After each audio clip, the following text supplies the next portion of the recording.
మెదక్ జిల్లా రామాయంపేట మండల పరిధిలోని కోనాపూర్ గ్రామంలో లీలా గ్రూప్ హాస్పిటల్స్ వారి ఆధ్వర్యంలో మీనాక్షి మోహన్ నాయక్ సహకారంతో ఉచిత మెగా వైద్య శిబిరాన్ని నిర్వహించారు.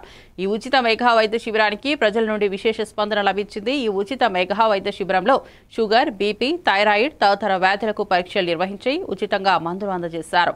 రోగులను మోహన్ నాయక్ స్వయంగా పరీక్షించి ఉచితంగా మందులను అందజేశారు. ఈ కార్యక్రమంలో జిల్లా కాంగ్రెస్ నాయకులు కరికే విద్యాసాగర్, మామిడి సిద్ధిరాములు తదితరులు పాల్గొన్నారు.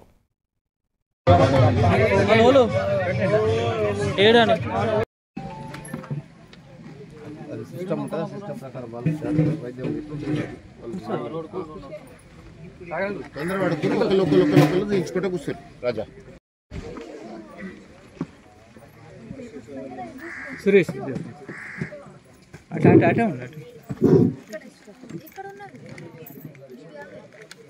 పని చేస్తారు అని అంటే వాళ్ళ ప్రాంతమే. నేను ఇక్కడ ఎంపీటీసీ నిలబడతా అంటే నా ప్రాంతానికి సేవ చేస్తా. కానీ జిల్లా మొత్తం, జిల్లానే కాదు వేరే జిల్లాలలో కూడా ఎక్కడ ఇబ్బంది ఉందో అక్కడ మన వర్షాలు వచ్చినాయి, అందులోకి నడవరాదు. ఆ తాండాకు గవర్నమెంటే వెళ్ళలేదు. తాను మొత్తం ప్యాంట్ గింట వేసుకొని ఒక ఆటో తీసుకొని వెళ్ళిపోయి ఉంటే మేము వచ్చినాం వేరేటోళ్ళు మాట్లాడారు కానీ తప్ప ఉన్నదంతా సార్ తీసుకొని పేడ పెట్టారు. అంటే అట్లాంటి మనసున్నటువంటి వ్యక్తి, మంచి వ్యక్తి. తన స్నేహం నాకు దాదాపు ఒక 10 సంవత్సరాల నుంచి నాకు తెలుసు కనుక ఆయన ఎంత మంచి మనిషి. వారి వ్యక్తులకు వాళ్ళ ఇంట్లో సార్ కష్టం ఉంది. సార్ కింది స్థాయికి వెళ్ళి వచ్చింది కనుక ఆయన ఉన్నత స్థాయిలో ఉన్నాడు.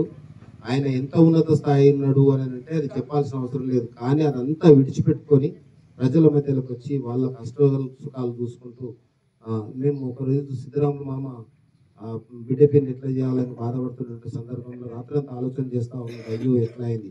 ఎవరెవరు పెద్దల దగ్గరికి, మనసున్నోళ్ళ దగ్గరికి, డబ్బున్నోళ్ళ దగ్గరికి అందరు వెళ్ళారు కానీ ఎక్కడ కూడా పని కాలే. వాళ్ళ అల్లుడు నందు రాత్రి డాక్టర్ గారికి ఫోన్ చేయడం వల్ల ఉదయాన్నే పుస్తీ మట్టెలు తీసుకొని వచ్చి ఆ పెళ్లి కార్యక్రమాన్ని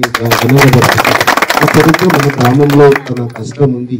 ఇంకా గ్రామంలో ఉన్నటువంటి నా పేద వర్గాలు, నా బడుగు వర్గాలు, ఇప్పుడు గ్రామంలో ఉన్న అందరికీ నేను ఏదైతే ఉన్నతమైనటువంటి విద్య అభ్యసించినో అది వాళ్ళందరికీ మేలు చేయాలన్నటువంటి క్రమం. ఇది లాభం కోసం కాదు, ఇంకొక దానికోసం కాదు. మొన్న కాంగ్రెస్ పార్టీలోకి వచ్చిండు కానీ అంతకంటే ముందే సిద్ధరాములు చెప్పినట్టు తన యొక్క సేవా కార్యక్రమాలలో లీలా గ్రూప్ అనే ప్రాంతంలో 2-3 సంవత్సరాల నుంచి దాదాపు నేను చూస్తున్నటువంటి ఎవరైనా వాళ్ళని పనిచేస్తారు అని అంటే వాళ్ళ ప్రాంతమే. నేను ఇక్కడ ఎంపీటీసీ నిలబడతాను.